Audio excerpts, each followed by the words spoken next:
Manual और repetitive काम। इसमें फैक्ट्री वर्कर्स या लगातार एक ही जैसा फिजिकल काम करने वाले कंस्ट्रक्शन लेबरर्स आते हैं। दूसरा है ब्लू क्वाड्रेंट। ब्लू क्वाड्रेंट मतलब कॉग्निटिव और रेपिटेटिव ना। हाँ बिल्कुल, ये दिमागी काम तो है पर एक ही जैसा रूटीन वर्क है, जैसे basic accountants, junior software engineers या डेटा एंट्री ऑपरेटर्स। ओके, और तीसरा? तीसरा है येलो क्वाड्रेंट यानी मैनुअल और नॉन रिपीटेटिव। इसमें नर्सेज, फिजियोथेरेपिस्ट्स या प्लम्बर्स आते हैं, जहां फिजिकल टच या फील्ड वर्क जरूरी है, पर हर एक केस पिछले से अलग होता है। और आखिरी वाला सबसे ऊपर का होगा? हाँ, चौथा और सबसे ऊपर का क्वाड्रेंट है ग्रीन यानी कॉग्निटिव और नॉन रेपिटेटिव।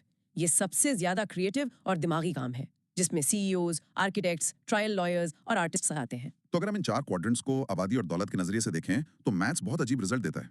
ये मेरे लिए एक बहुत बड़ा आहा मोमेंट था।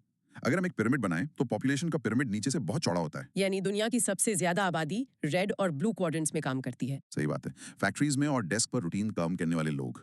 लेकिन वेल्थ यानी दौलत का पिरामिड बिल्कुल उल्टा है। सबसे कम लोग जो ग्रीन क्वाड्रेंट में हैं वो इकोनॉमी का सबसे ज्यादा पैसा कमाते हैं। एक सक्सेसफुल टेक फाउंडर या टॉप लॉयर इतना कमा लेता है जितना एक ब्लू कॉलर वर्कर अपनी कई जिंदगियों में नहीं कमा पाता। और अब तक हमारी आधुनिक अर्थव्यवस्था इसी असमानता पर चल रही थी। लेकिन अब यही आधार हिलने वाला है, क्योंकि इतिहास इस बात का गवाह है कि जब भी ऑटोमेशन की नई लहर आती है, वो किसी न किसी क्वाड्रेंट को पूरी तरह से निगल लेती है। मतलब हम पास में भी ये देख चुके हैं। बिल्कुल, पहली लहर मशीन्स की थी, यानी इंडस्ट्रियल रेवोल्यूशन। उसने रेड क्वाड्रेंट को ऑटोमेट किया।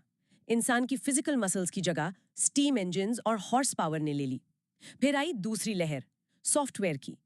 इसने ब्लू क्वाड्रेंट को टारगेट किया। जो रूटीन लॉजिक, पेपर फाइलिंग और बेसिक अकाउंटिंग पहले इंसान करते थे, वो सॉफ्टवेयर कोड ने रिप्लेस कर दिया।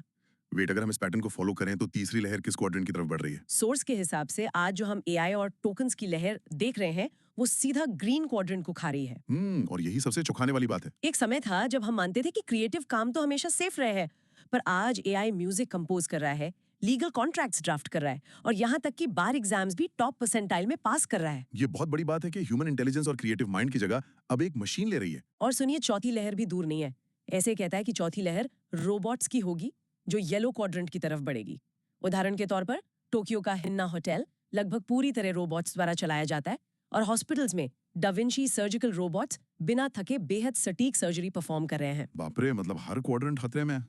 तो यहाँ एक कॉन्सेप्ट आता है पॉन्ड और फिश का, जहाँ पर कैलोरी कोलैप्स की बात हुई है। हाँ, अगर हम इसको बड़े पैमाने पर देखें तो जब एआई जैसी टेक्नोलॉजी किसी नई मार्केट में एंटर करती है तो वो सिर्फ मैन्युअल और रिपीटेटिव काम। इसमें फैक्ट्री वर्कर्स या लगातार एक ही जैसा फिजिकल काम करने वाले कंस्ट्रक्शन लेबरर्स आते हैं। दूसरा है ब्लू क्वाड्रेंट। ब्लू क्वाड्रेंट मतलब कॉग्निटिव और रेपिटेटिव ना। हाँ बिल्कुल, ये दिमागी काम तो है पर एक ही जैसा रूटीन वर्क है, जैसे basic accountants, junior software engineers या डेटा एंट्री ऑपरेटर्स। ओके, और तीसरा? तीसरा है येलो क्वाड्रेंट यानी मैनुअल और नॉन रिपीटेटिव। इसमें नर्सेज, फिजियोथेरेपिस्ट्स या प्लम्बर्स आते हैं, जहां फिजिकल टच या फील्ड वर्क जरूरी है, पर हर एक केस पिछले से अलग होता है। और आखिरी वाला सबसे ऊपर का होगा? हाँ, चौथा और सबसे ऊपर का क्वाड्रेंट है ग्रीन यानी कॉग्निटिव और नॉन रेपिटेटिव। ये सबसे ज्यादा क्रिएटिव और दिमागी काम है, जिसमें सीईओज, आर्किटेक्ट्स, ट्रायल लॉयर्स और आर्टिस्ट्स आते हैं। तो अगर हम इन चार क्वाड्रेंट्स को आबादी और दौलत के नजरिए से देखें तो मैथ्स बहुत अजीब रिजल्ट देता है। ये मेरे लिए एक बहुत बड़ा आहा मोमेंट था। अगर हम एक पिरामिड बनाएं तो पॉपुलेशन का पिरामिड नीचे से बहुत चौड़ा होता है। यानी दुनिया की सबसे ज्यादा आबादी रेड और ब्लू क्वाड्रेंट्स में काम करती है। सही बात है, फैक्ट्रीज में और डेस्क पर रूटीन काम करने वाले लोग। लेकिन वेल्थ यानी दौलत का पिरामिड बिल्कुल उल्टा है। सबसे कम लोग जो ग्रीन क्वाड्रेंट में हैं वो इकोनॉमी का सबसे ज्यादा पैसा कमाते हैं। एक सक्सेसफुल टेक फाउंडर या टॉप लॉयर इतना कमा लेता है जितना एक ब्लू कॉलर वर्कर अपनी कई जिंदगियों में नहीं कमा पाता। और अब तक हमारी आधुनिक अर्थव्यवस्था इसी असमानता पर चल रही थी। लेकिन अब यही आधार हिलने वाला है, क्योंकि इतिहास इस बात का गवाह है कि जब भी ऑटोमेशन की नई लहर आती है, वो किसी न किसी क्वाड्रेंट को पूरी तरह से निगल लेती है। मतलब हम पास में भी ये देख चुके हैं। बिल्कुल, पहली लहर मशीन्स की थी, यानी इंडस्ट्रियल रेवोल्यूशन। उसने रेड क्वाड्रेंट को ऑटोमेट किया। इंसान की फिजिकल मसल्स की जगह स्टीम इंजन्स और हॉर्स पावर ने ले ली। फिर आई दूसरी लहर, सॉफ्टवेयर की। इसने ब्लू क्वाड्रेंट को टारगेट किया। जो रूटीन लॉजिक, पेपर फाइलिंग और बेसिक अकाउंटिंग पहले इंसान करते थे, वो सॉफ्टवेयर कोड ने रिप्लेस कर दिया। वेट, अगर हम इस पैटर्न को फॉलो करें तो तीसरी लहर किस क्वाड्रेंट की तरफ बढ़ रही है? सोर्स के हिसाब से आज जो हम एआई और टोकन्स की लहर देख रहे हैं, वो सीधा ग्रीन क्वाड्रेंट को खा रही है। और यही सबसे चौंकाने वाली बात है। एक समय था जब हम मानते थे कि क्रिएटिव काम तो हमेशा सेफ रहे हैं, पर आज एआई म्यूजिक कंपोज कर रहा है, लीगल कॉन्ट्रैक्ट्स ड्राफ्ट कर रहा है और यहाँ तक कि बार एग्जाम्स भी टॉप परसेंटाइल में पास कर रहा है। ये बहुत बड़ी बात है कि ह्यूमन इंटेलिजेंस और क्रिएटिव माइंड की जगह अब एक मशीन ले रही है। और सुनिए, चौथी लहर भी दूर नहीं है। ऐसे कहता है कि चौथी लहर रोबोट्स की होगी जो येलो क्वाड्रेंट की तरफ बढ़ेगी। उदाहरण के तौर पर टोक्यो का हिन्ना होटल लगभग पूरी तरह रोबोट्स द्वारा चलाया जाता है और हॉस्पिटल्स में डाविंची सर्जिकल रोबोट्स बिना थके बेहद सटीक सर्जरी परफॉर्म कर रहे हैं। बाप रे, मतलब हर क्वाड्रेंट खतरे में है। तो यहाँ एक कॉन्सेप्ट आता है पॉन्ड और फिश का, जहाँ पर कैलोरी कोलैप्स की बात हुई है। हाँ, अगर हम इसको बड़े पैमाने पर देखें तो जब एआई जैसी टेक्नोलॉजी किसी नई मार्केट में एंटर करती है तो वो So the first phase replaces human intellect, what you learn in college, what you learn in medical school, what you learn in architecture school. The second wave is work as a human worker. So most labor, it doesn't matter whether it's cleaning the dishes in your kitchen or working on an assembly line or working as a farm worker.